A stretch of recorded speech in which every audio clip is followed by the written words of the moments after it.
I'd like to try something new. Those of you who are able, please stand up.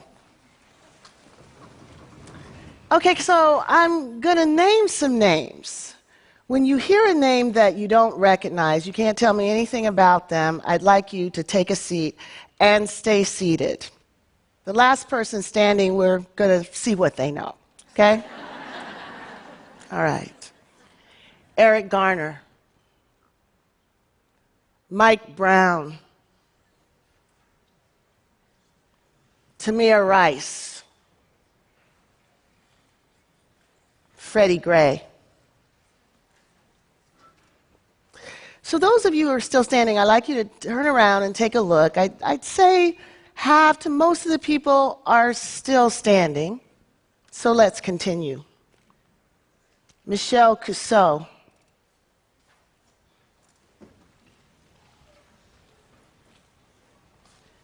Tanisha Anderson. Ara Russer. Megan Hockaday. So if we look around again, there are about 4 people still standing. And actually, I'm not going to put you on the spot. I just say that to encourage transparency, so you could be seated. So those of you who recognize the first group of names know that these were African Americans who've been killed by the police over the last 2.5 years. What you may not know is that the other list is also African Americans who have been killed within the last 2 years.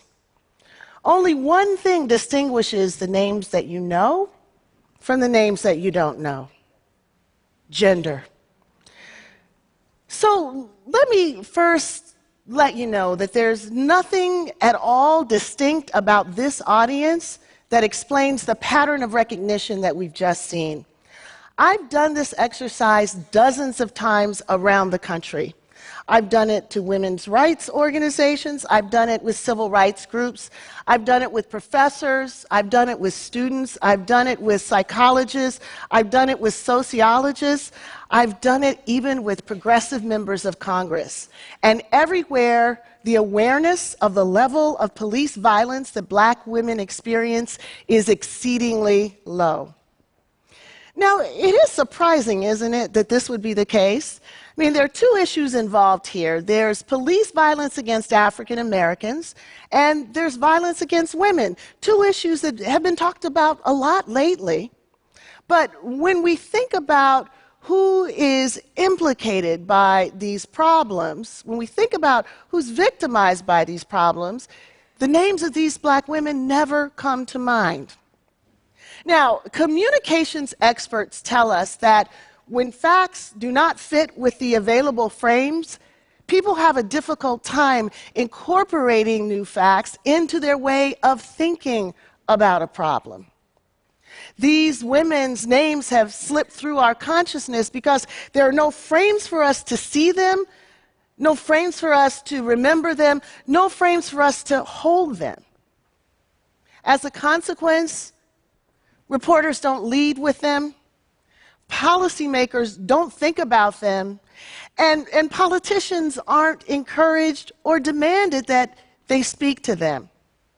Now, you might ask, well, why does a frame matter? I mean, after all, an issue that affects Black people and an issue that affects women, wouldn't that necessarily include Black people who are women and women who are Black people? Well, the simple answer is that this is a trickle-down approach to social justice, and many times it just doesn't work. Without frames that allow us to see how social problems impact all the members of a targeted group, many will fall through the cracks of our movements, left to suffer in virtual isolation. But it doesn't have to be this way. Many years ago, I began to use the term intersectionality to deal with the fact that many of our social justice problems, like racism and sexism, are often overlapping, creating multiple levels of social injustice. Now, the experience that gave rise to intersectionality was my chance encounter with a woman named Emma de Graffenried. Emma de Graffenried was an African-American woman, a working wife, and a mother. I actually read about Emma's story from the pages of a legal opinion written by a judge who had dismissed Emma's claim of race and gender discrimination against a local car manufacturing plant. Emma, like so many African-American women, sought better employment for her family and for others. She wanted to create a better life for her children and for her family. But she applied for a job, and she was not hired, and she believed that she was not hired because she was a black woman. Now, the judge in question dismissed Emma's suit. And the argument for dismissing the suit was that the employer did hire African Americans, and the employer hired women. The real problem, though, that the judge was not willing to acknowledge was what Emma was actually trying to say. That the African Americans that were hired, usually for industrial jobs, maintenance jobs, were all men. And the women that were hired, usually for secretarial or front office work, were all white. Only if the court was able to see how these policies came together would he be able to see the double discrimination that Emma de Graffenried was facing. But the court refused to allow Emma to put two causes of action together to tell her story because he believed that by allowing her to do that, she would be able to have preferential treatment. She'd have an advantage by being able to have two swings at the bat when African American men and white women only had one swing at the bat. But, of course, neither African American men or white women needed to combine a race and gender discrimination claim to tell the story of the discrimination they were experiencing. Why wasn't the real unfairness law's refusal to protect African American women simply because their experiences weren't exactly the same as white women and African American men? Rather than broadening the frame to include African American women, the court simply tossed their case completely out of court. Now, as a student of anti-discrimination law, as a feminist, as an anti-racist, I was struck by this case. It felt to me like injustice squared. So first of all, black women weren't allowed to work at the plant. Second of all, the court doubled down on this exclusion by making it legally inconsequential. And to boot, there was no name for this problem.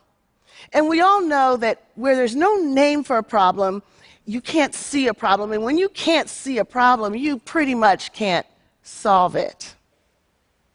Many years later, I'd come to recognize that the problem that Emma was facing was a framing problem.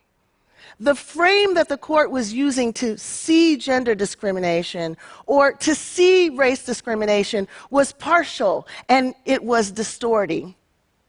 For me, the challenge that I faced was trying to figure out whether there was an alternative narrative, a prism that would allow us to see Emma's dilemma, a prism that would allow us to rescue her from the cracks in the law, that would allow judges to see her story.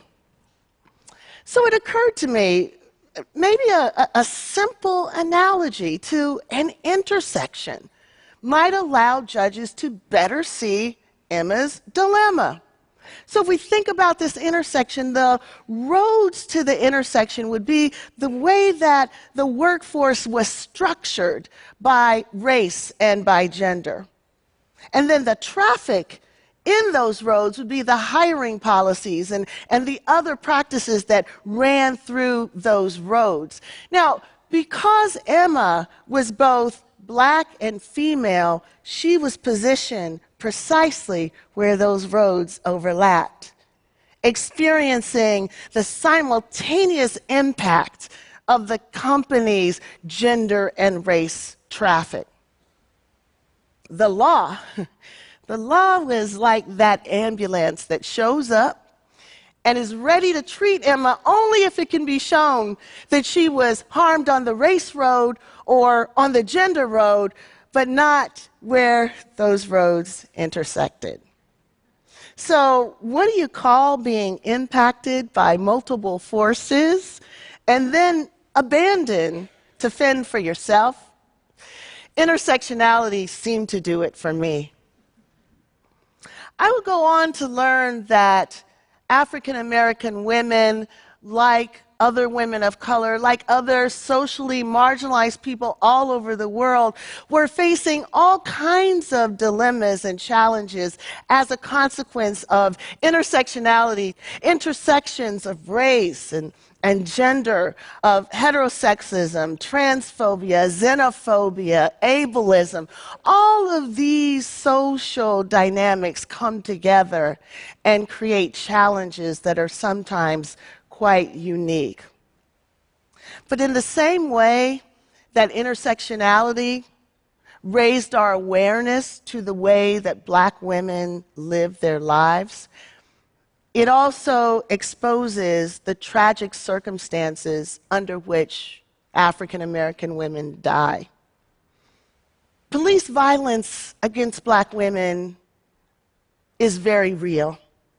The level of violence that Black women face is such that it's not surprising that some of them do not survive their encounters with police. Black girls as young as 7, great-grandmothers as old as 95 have been killed by the police. They've been killed in their living rooms, in their bedrooms. They've been killed in their cars. They've been killed on the street. They've been killed in front of their parents, and they've been killed in front of their children.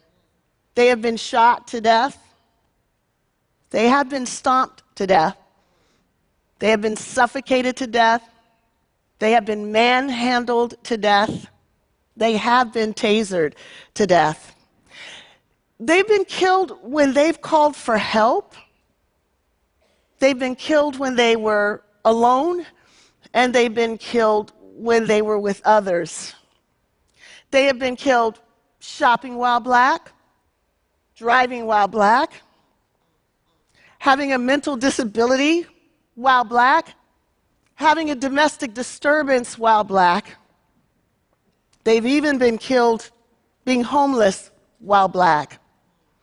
They've been killed talking on the cell phone, laughing with friends, sitting in a car reported as stolen, and making a U-turn in front of the White House with an infant strapped in the back seat of the car. Why don't we know these stories? Why is it that their lost lives don't generate the same amount of media attention and communal outcry as the lost lives of their fallen brothers? It's time for a change. So what can we do? In 2014, the African American Policy Forum began to demand that we say her name at rallies, at protests, at conferences, at meetings, anywhere and everywhere that state violence against Black bodies is being discussed. But saying her name is not enough. We have to be willing to do more. We have to be willing to bear witness to the often painful realities that we would just rather not confront. The everyday violence and humiliation that many Black women have had to face. Black women across color, age, gender expression, sexuality, and ability. So we have the opportunity right now, bearing in mind that some of the images that I'm about to share with you may be triggering for some, to collectively bear witness to some of this violence. We're going to hear the voice of the phenomenal Abby Dobson. And as we sit with these women, some who've experienced violence and some who have not survived them, we have an opportunity to reverse what happened at the beginning of this talk, when we could not stand for these women because we did not know their names. So at the end of this clip, there's going to be a roll call. Several Black women's names will come up. I'd like those of you who are able to join us in saying these names as loud as you can, randomly, disorderly.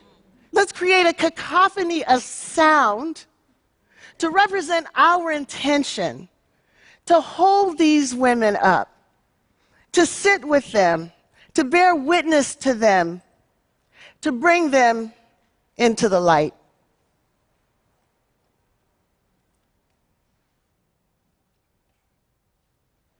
Say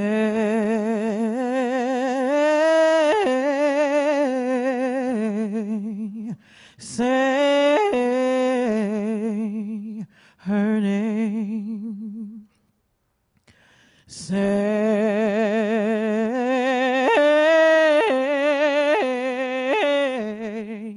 Say her name. Oh,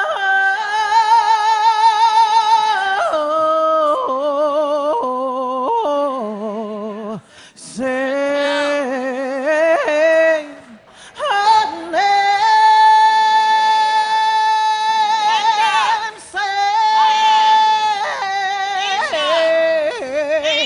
her name. Say her name. Say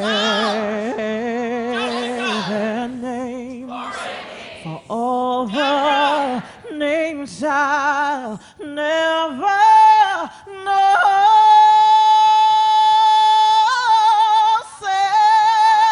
I asked Sharon Jones, Denise Fonville, Catherine Johnson, Kayla Moore, Michelle Cassell, Rakia Boyd, Shelley Frey, Tarika Yvette Smith. Say their name. As I said at the beginning, if we can't see a problem, we can't fix a problem. Together, we've come together to bear witness to these women's lost lives. But the time now is to move from mourning and grief to action and transformation. This is something that we can do. It's up to us. Thank you for joining us. Thank you.